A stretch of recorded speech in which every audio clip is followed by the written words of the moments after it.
You'll never find someone to hire to do this, so let me show you how to do it yourself. First thing you need is a relatively flat location, and my pad is going to be 44 inches long, 32 inches deep. It's important to screw your frame flush on the top so you can screed it later. Because I'm setting my pad up against my house and I'm in a 4-season climate, I'm using this expansion board right here to go up against my exterior wall. That'll protect my house from frost pushing in my inside wall.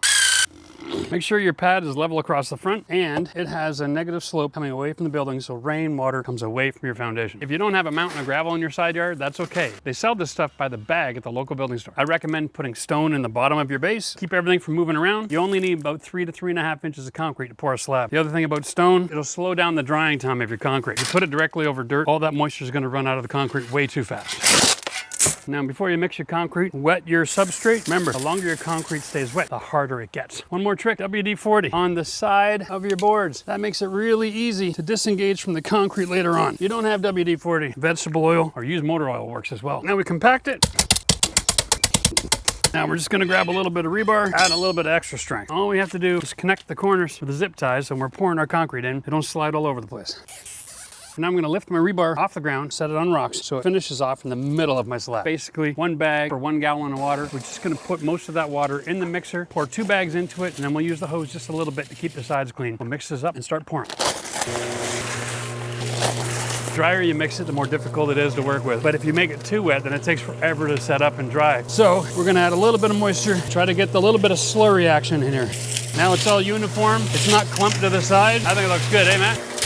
For a 3 by 4 foot pad, probably need 6 to 8 bags. Next step is to screed it. I might have to make another bag. Get a flat board. Wow.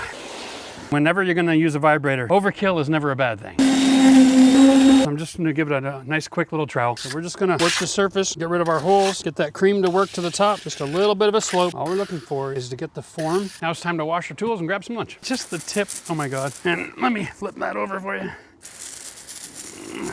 Thank you. It's been about 1 hour and 20 minutes since we left for lunch. We're gonna do a finger test. You see, I can make a dent here. That is a 1/4 inch, which isn't terrible. It's not quite set up enough, okay? So what I'm gonna do is I'm just going to trowel it back and forth a couple times, get rid of that. See that? Isn't that amazing? We're gonna let it set up just a little bit more before we broom. But in the meantime, it's in good enough shape. How about an edger? You put it up against your board of your form. And the idea is to hold the front edge up and use it in reverse motion, create that edge, just by lifting it a little bit. Go in both directions.